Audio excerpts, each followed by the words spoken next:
Shalom, saya Wahyu Widiawati. Senang bisa ketemu di program Perjumpaan dengan Tuhan. Hari ini kita akan ngobrol dengan Pendeta Willy Limarno. Beliau ini seorang hamba Tuhan yang melayani saat ini sebagai gembala di JKI Suara Kristus Surabaya. Beliau ini paling ganteng di antara keluarganya karena beliau punya 5 orang putri dan tentunya istrinya juga seorang wanita ya. Dan sekarang dikaruniai 9 cucu. Kemungkinan masih akan bertambah lagi. Shalom, Pak Willy. Shalom, shalom. Senang bisa ketemu Pak Willy. Haleluya, puji Tuhan. Awet muda ya. Baru 27 tahun. Baru 27 tahun. Pemirsa. Ya. Awet muda karena awet di dalam muda, Yesus. betul. Ya. Iya, silakan. Beliau Kristen sejak kecil Pak ya? Ya, Kristen, agamanya Kristen. Agamanya Kristen. Agamanya Kristen sejak kecil. Kenapa begitu? Karena papi saya pendeta. Papinya pendeta. Waduh. Tapi perjalanan hidup membuat Pak Willy terhilang dari Tuhan ya. Betul. Nah, hari ini kita akan dengar bagaimana sih perjumpaan pribadi Pak Willy dengan Tuhan yang mengubahkan hidup beliau. Pak Willy, tadi sempat dibilang Bapak ini anaknya pendeta. Berarti waktu kecil rajin sekolah minggu dong? Oh, rajin. Karena rumahnya di gereja ya? Enggak juga. Enggak juga ya? Kalau nggak ke gereja? harus ke gereja. Kalau nggak ke gereja ada sanksinya ya? Ada sanksi. Oke. Ya, kan mami saya galak. Kalau nggak ke gereja pasti dirotan. Oh, zaman dulu kan. Zaman dulu begitu ya. Kalau sekarang namanya KDRT. Bisa dilaporkan KPAI, Pak. Iya. Tapi saya tahu bahwa itu rotan itu adalah rotan yang penuh dengan kasih. Betul. Ya. Betul. Sehingga akhirnya membentuk saya sampai saat ini. Dalam hal disiplin, ya itu yang saya rasakan, karena memang kedisiplinan itu sangat penting. Sangat penting. Ya. Okay. Dan akhirnya sampai saat ini saya juga bisa menikmati hasil itu, karena saya dipercayakan oleh Tuhan untuk menggembalakan satu gereja kecil, tapi dengan kedisiplinan ini kami bisa melewati banyak badai dan gelombang. Puji Tuhan. Ya. Itu apa namanya? Riak-riak hidup perlu kayak gitu, Pak. Kalau nggak gitu kita kurang gimana gitu hidup ya? Kita tidak kuat, tidak tough gitu ya. Nah, masalahnya itu buat saya itu terbentuk. Gaya hidup saya ini terbentuk dalam kehidupan sebelumnya. Jadi sebenarnya boleh tahu nih Pak Willy itu dari kecil kan papanya pendeta ya. Jadi rajin sekolah minggu, tapi tidak mengalami Tuhan di situ. Sekedar agama Kristen saja ya. Sekedar hafal, saya hafal sekali Yohanes 3 ayat 16. Waktu itu zaman dulu namanya Yahya 3 ayat 16. Saya hafal sekali. Hafal sekali ya. Artinya sambil tidur juga saya hafal, tapi saya tidak mengerti itu. Ya, saya tidak mengerti bahwa ya Tuhan Yesus itu luar biasa, ya. Dia rela menjadi manusia supaya kita ini diselamatkan. Dan itu yang menjadi setelah saya mengenal Tuhan Yesus secara pribadi, itu yang menjadi ayat favorit. Wow. Ya, karena itu saja, ya. Karena kita ini bukan siapa-siapa kalau bukan karena kasihnya. Saya siapalah kita gitu ya. Iya. Pak Willy, ketika Pak Willy kecil rajin ke gereja tetapi tidak memahami. Ketika remaja kan disiplin nih, harus ke gereja. Jadi ke gerejanya karena dipaksa kan. Ketika remaja masih jadi anak remaja yang manis nurut gitu atau gimana? Saya masih jadi penyanyi kor kaum muda. Ya. Masih. Aktif juga ya di gereja. Iya. Wow. Harus aktif bapaknya pendeta. Terus gimana ceritanya Bapak bisa begitu jauh dari Tuhan? Padahal lahir di gereja, besar di gereja, betul. Pelayanan ya, kor ya. Iya. Kok bisa Bapak? Ya karena kehidupan saya itu tadi. Jadi saya setelah di usia tertentu, saya harus memilih apa ya masa depan saya. Saya pilih pilihan yang menurut saya bagus pada saat itu, ternyata itu arahnya salah. Emang Bapak milih apa? Saya jadi pelaut. Jadi pelaut? Cita-citanya emang dari kecil jadi pelaut? Ya. Kenapa? Saya memang, karena kalau saya melihat itu, dulu rumah kami itu dekat pelabuhan, selalu ada angkatan laut, kalau jalan itu kriot. Saya pikir, saya kalau besar saya juga mau seperti itu. Oh, gitu kan. Oke. Nah. Suka, memang cita-cita jadi kecil Ya, dari tapi kecil. saya bukan jadi tentara, saya juga hanya menjadi pelaut. Pelaut kapal niaga begitu. Oke, Bapak lulus sekolah waktu itu apa, Pak? STM atau apa? Zaman itu apa namanya? Enggak, jadi dari SMA kemudian melanjutkan ke akademi pelayaran. Ke akademi pelayaran ya. Oke, Bapak sesuai dengan cita-citanya jadi pelaut. Orang tua mendukung? Ya, harus mendukung karena anaknya punya cita-cita seperti itu. Oke, jadi didukung Bapak jadi pelaut. Oke, singkat cerita Bapak kemudian melaut juga begitu ya? Berlayar? Iya, harus itu. Itu dia. Kemana saja Pak? Negara-negara yang pernah dikunjungi? Kemana-mana. Dan itu yang membuat saya jadi semakin untung tidak ikut tenggelam. Boleh cerita sih, kita ini kan biasa hidup di darat ya. Kalau hidup di laut jadi seorang pelaut itu seperti apa? Wah, ini betul-betul mohon maaf, teman-teman pelaut jangan tersinggung karena memang kehidupannya begitu. Gimana? Saya sampai dulu punya candaan, kami ada istilah begini. Saya malu sebenarnya, tapi itulah. Ya, kehidupan liar yang adanya begitu. Karena duit banyak ya, Pak? Betul, duit banyak. Jadi ada istilah kami dulu tuh, ikat tali, ikat cinta. Lepas tali, lepas cinta. Bayangkan seperti itu. Berarti dulu ceweknya banyak dong? Oh, enggak. Enggak ya. Oke.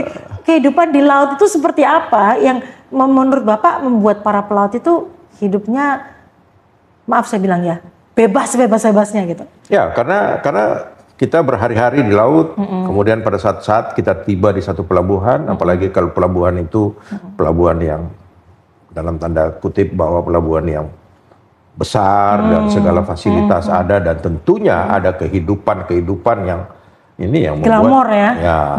Apalagi duit ada. Ya, kami gaji besar sekali. Gaji besar sekali. Usia masih muda. Oh iya. Wow. Luar biasa. Jadi Pak Willy sudah keliling dunia nih ceritanya. Ya, kurang lebih begitu. Jadi ya istilahnya begini. Kami karena tantangan di laut itu menjadi kami tough ya. Iya. Jadi udah biasa lah kalau namanya ombak. Gelombang tinggi. Itu udah biasa. Nah, itu yang membuat kami menjadi kuat, tangguh gitu. Tapi di sisi yang lain kehidupan seperti itu yang membuat memalukan nama Tuhan sebenarnya. Iya.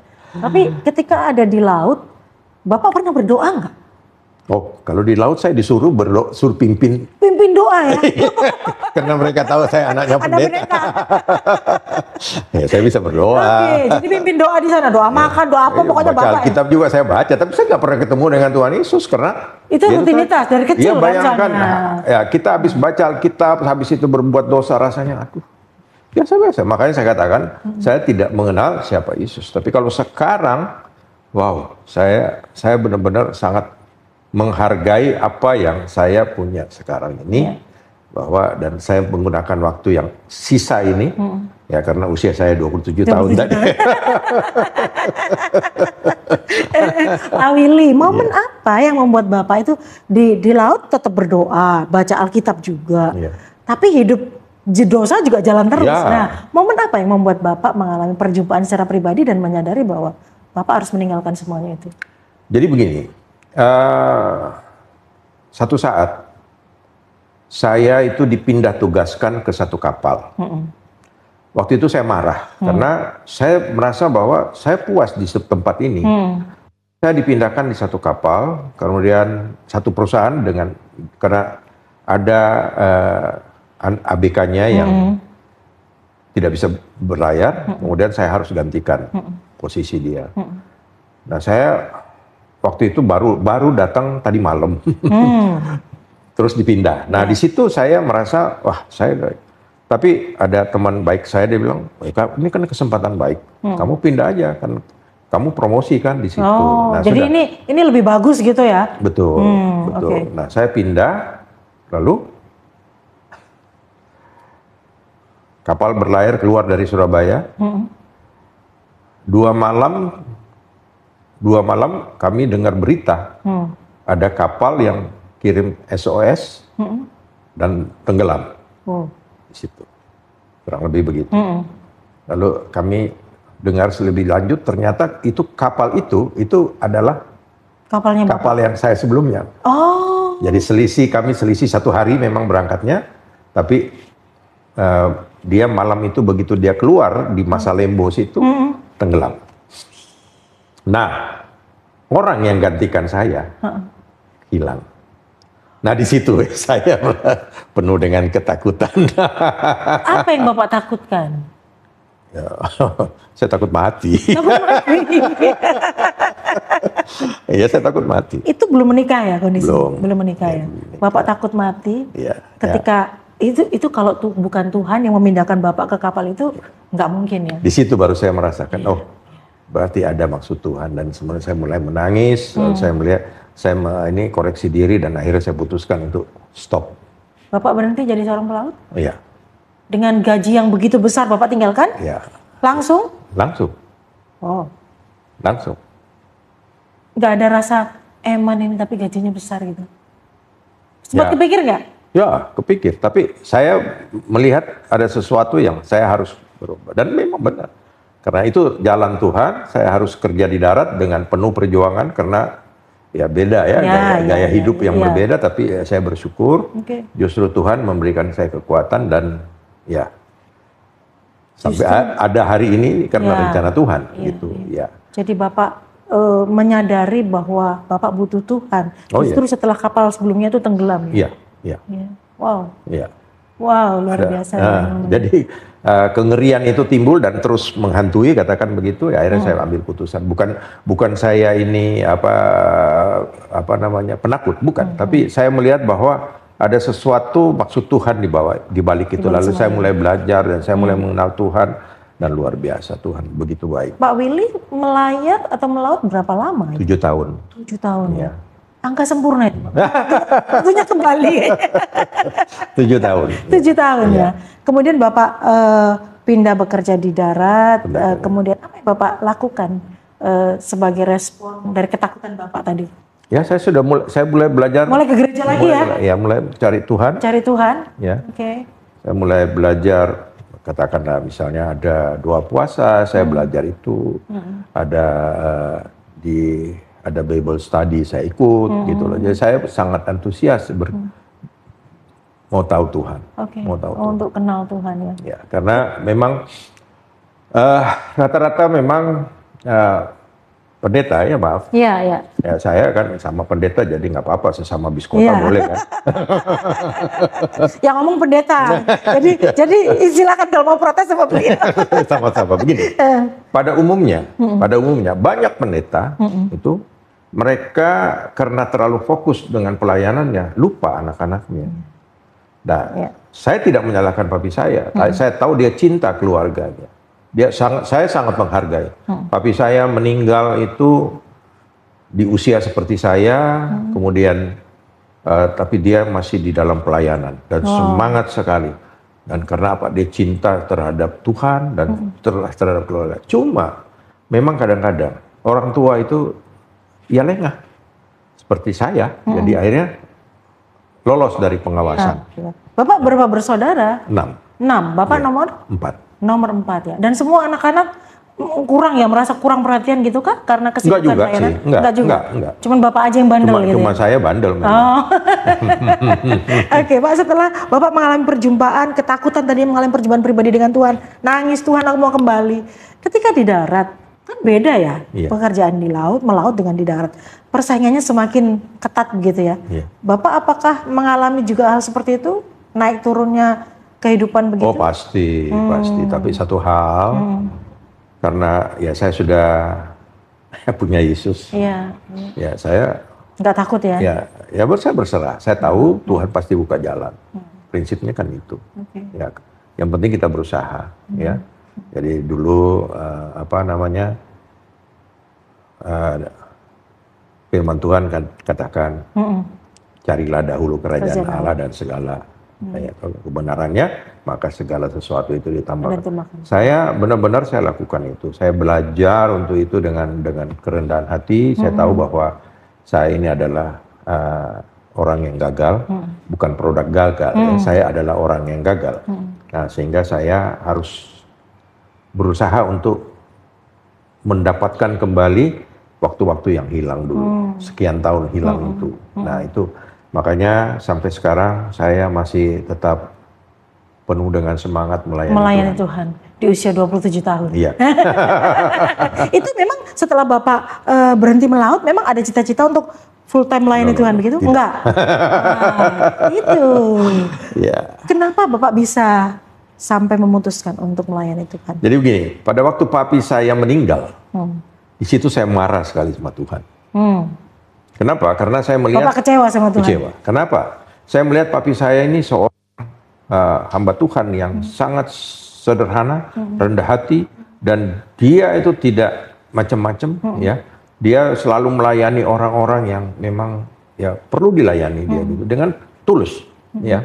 Sehingga akhirnya tahu-tahu dia meninggal karena sakit, sakit kanker lagi, kan. Iya. Rasanya gimana gitu ya? Sih? Kok Tuhan sudah pelayanan loh ini Tuhan, kok bisa meninggal karena kanker gitu ya? Tapi saya melihat di situ ya, di balik saya marah sama Tuhan dalam tanda kutip, saya benar-benar marah. Saya bilang, Tuhan, Engkau tidak adil. Kenapa papi saya yang seperti begitu Engkau ambil? Saya aja diambil. Tapi puji Tuhan, malam itu seperti ada suara yang berbicara kepada saya. Karena aku mengasihi Engkau, anakku. Gitu loh.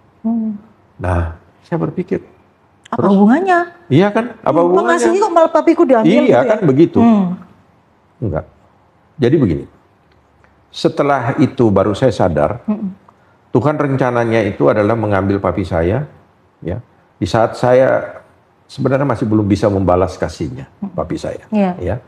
Tapi Tuhan ambil. Lalu saya mulai sadar, oh, ada maksud Tuhan, ya. Cuma saya terus terang masih belum ngeh. Ya. Kalau Tuhan panggil Bapak sepenuh waktu begitu ya? Iya. Maaf, saya juga sekarang masih kerja. Oh, luar biasa itu. Usia 27 masih bekerja ini. Iya, saya masih bekerja. Nah. Dan berhasil di bidang pekerjaan itu ya? Ya relatif ya. Relatif kalau berhasil, relatif itu kan kalau berhasil itu kan relatif ya. Iya. Kalau menurut saya berhasil. Iya. Bagaimana Bapak memutuskan di tengah-tengah pekerjaan yang berhasil tadi, Bapak memutuskan untuk menjadi seorang gembala? Jadi begini, saya melihat selama ini perjalanan pelayanan saya ya, yang boleh dibilang tanpa reserve ya. Saya all out dan terus terang saya banyak pelayanan di desa-desa. Ya. Sebenarnya satu hal sangat menjadi tantangan buat saya untuk bisa pelayanan di desa karena saya sebenarnya nggak bisa berbahasa Jawa gitu kan. Iya. Nah, jadi gimana nih komunikasinya? Ya saya tanya dulu sama gembalanya, ini harus bahasa Jawa apa tidak? Oh enggak bisa ya. Jadi pede saya. Okay. Dan ini sudah berjalan berapa lama, Pak, pelayanan di desa-desa? Waduh, sudah berapa ya? Kurang lebih 25 tahun mungkin ya. 25 tahun. Wow, luar biasa. Dari seorang yang terhilang karena mencari kesenangan di masa muda, Pak ya, sebagai seorang pelaut. Ya, Tuhan tangkap. Betul. Jadi memang tujuan saya untuk hidup sebagai seorang pelaut itu untuk kesenangan hidup. Kedagingan lah kalau kita bilang bahasa rohaninya. Apa pesan Pak Willy yang bisa sampaikan kepada pemirsa, kepada yang menyaksikan tayangan ini? Mungkin mereka sedang mencari jati diri, mencari kesenangan. Tadi Pak Willy ketika diingatkan bahwa sebab waktu kita bisa mati, apa yang Bapak kita bisa meninggal ya? Apa yang Bapak bisa sampaikan? Silakan. Jadi begini, kalau menurut apa yang saya alami dan itu saya selalu cerita kepada banyak orang yang saya temui bahwa kesempatan yang Tuhan berikan kepada setiap manusia itu sama sebenarnya. Cuma kadang-kadang kita tidak pernah mau ambil kesempatan itu, bahkan kita mengabaikannya sehingga akhir akan rugi sendiri. Karena itu tadi saya katakan, saya takut mati. Karena saya bayangkan kalau saya mati akan begitu. Apalagi satu, saya masih muda waktu itu. Lalu bagaimana masa depan? Ya, tidak ada masa depan kalau gitu kan. Jadi saya pernah ada di satu area kehidupan yang dalam tanda kutip gelap, dan itu sebenarnya setiap manusia bisa alami, begitu ya. Nah, tapi sebenarnya kalau kita dari awal kita sudah bisa mengenal Tuhan Yesus secara pribadi, hal-hal yang bisa kita lewati. Ya, kita ada di jalur yang benar. Jangan seperti saya, harus pindah jalur dulu. Untung keburu pindah jalur gitu ya. Nah, kalau itu tidak kesempatan ya. Kalau tidak ada, wow, itu sangat disayangkan. Artinya kita, ya memang kita manusia ini sebenarnya di hadapan Tuhan ini sebenarnya sangat berharga. Karena setiap kita kan diciptakan segambar dan serupa dengan Allah. Tapi karena dosa, kita akhirnya semua jadi begitu kan. Nah, tapi Tuhan sudah memberikan yang terbaik. Tuhan sudah rela berkorban ya, sampai kita harus direbut lagi dari segala kematian itu, dan kita, puji Tuhan, kita bisa mendapatkan keselamatan, pengampunan dosa, bahkan hidup yang kekal. Nah, kadang-kadang itu yang dilupakan oleh manusia, termasuk saya dulu. Ya, saya dengar aja, ya kita waktu di sekolah minggu diajarkan guru-guru sekolah minggu, waktu remaja dan seterusnya. Tapi bagi saya ya mungkin cuma masuk di sini, keluar di sini, ya sampai di hati, ya, dan tidak dilakukannya. Nah, jadi ya seperti itu. Saya pesan saya buat yang sempat menyaksikan ini, jangan buang-buang waktu, ya, karena kita tidak tahu waktu kita, ya. Waktu Tuhan, waktu kita, itu semua menjadi satu rahasia. Jadi kalau kita bisa hidup, ya ayo kita ditoto lah ya dari sekarang. Ya, tidak ada kata terlambat. Ya, saya sendiri juga tidak terlalu menyesali, tapi cuman saya juga menyesal kenapa ada waktu-waktu yang terbuang, hilang. Nah, makanya saya sekarang ini punya slogan dalam pelayanan ini, saya itu kejar setoran. Kejar setoran, Pak ya. Menebus yang hilang. Betul. Biasa kan, kalau kita analoginya, kalau misalnya seorang pengemudi dia mungkin kejar dia kejar tuh ya, seperti saya ini. Saya sangat bergairah ya, dan puji Tuhan istri saya, anak-anak saya semua sangat mendukung. Puji Tuhan ya. Terlibat semua mendukung pelayanan Bapak. Akibat daripada itu, dan akibat daripada saya kemudian berbalik kepada Tuhan, bertobat ya, diampuni.